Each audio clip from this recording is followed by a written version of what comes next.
بسم اللہ الرحمن الرحیم۔ السلام علیکم دوستوں۔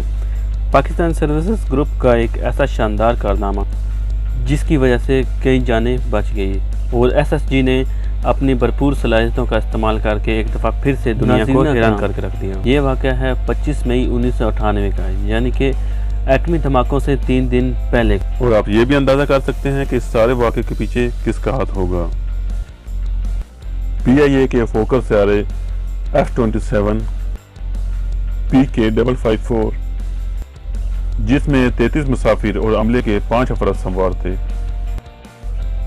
اتوار کی شام 5:35 پر گوازر ایئرپورٹ سے کراچی کے لیے اڑان بھری۔ جو ہی طیارہ ہوا میں بلند ہوا، طیارے میں سے موجود تمام افراد میں سے 3 افراد اٹھے جن کے پاس موجود چھوٹے ہتھیار اور دھماکہ خیز مواد تھا۔ انہوں نے گن پوائنٹ پر پائلٹ کو بھارت کی طرف طیارہ لے جانے کے لیے مجبور کیا اور ان کا یہ بھی مطالبہ تھا کہ نئی دلی کی طرف طیارے کو لے کر جائے، لیکن پائلٹ نے تیل کی کمی کا بہانہ کر کے دلی کی طرف جانے سے انکار کر دیا۔ اسی دوران پائلٹ نے کنٹرول ٹاور کو خفیہ پیغام کے ذریعے سے بتا دیا کہ طیارہ ہائی جیک ہو چکا ہے، اور اس کے بعد چند ہی لمحوں میں پاک فضائیہ کے F-16 طیارے فضا میں بلند ہو چکے تھے تاکہ کسی بھی صورتحال سے نپٹا جا سکے۔ اور ادھر فوکر طیارے کے پائلٹ نے حاضر دھماکے کا مظاہرہ کرتے ہوئے کنٹرول ٹاور کو بودھ ایئرپورٹ کے نام سے مخاطب کیا، جس سے ہائی جیکر کو یقین ہو گیا کہ طیارہ انڈیا میں داخل ہو چکا ہے۔ دراصل طیارے کا رخ پاکستان کے شہر حیدرآباد کی جانب جا رہا تھا اور پائلٹ اس ٹائم حیدرآباد کی کنٹرول ٹاور سے بات کر رہا تھا۔ دوستوں، دن کی روشنی بھی ختم ہو چکی تھی اور رات کا اندھیرا پھیل چکا تھا جب طیارے نے حیدرآباد ایئرپورٹ پر لینڈنگ کی۔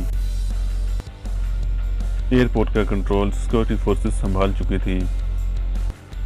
ایئرپورٹ پر موجود تمام راہ دکھانے والی لائٹ بند کروا دی گئی تھی، جس سے یہ ظاہر ہونے کا بھی خطرہ تھا کہ یہ پاکستانی شہر حیدرآباد ہے۔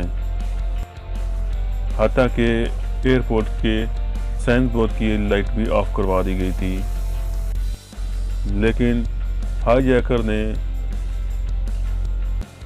جو ہی طیارہ لینڈ ہوا تو ہائی جیکر نے صرف انجینئر کو اس لیے رہا کیا کہ وہ صرف تیل بھرنے کے واسطے نیچے جائے گا اور تیل بھر کے لائے گا تاکہ طیارے کو نئی دلی لے جائے سکے، اور انہوں نے اس کے بعد کھانے اور پانی کا بھی مطالبہ کیا اور انہیں اپنے مطالبے پورے نہ ہونے کی صورت میں پائلٹ کو مار جانے کی بھی دھمکی دی، اور اس کے بعد طیارے کو بھی بم بلاسٹ سے اڑا دینے کی دھمکی دی۔ صورتحال بہت زیادہ نازک ہو رہی تھی۔ مداخلات سے چند گھنٹے تک یہ جاری رہا، جس کے بعد ان کو پانی اور خوراک پہنچایا گیا۔ اس دوران دونوں پولیس افراد ایک دوسرے سے ہندی زبان میں بات کرتے رہے، جس سے ہائی جیکر کے یہ یقین میں مزید پختہ ہو گیا کہ وہ انڈیا کے ہوائی اڈے پر ہی ہیں۔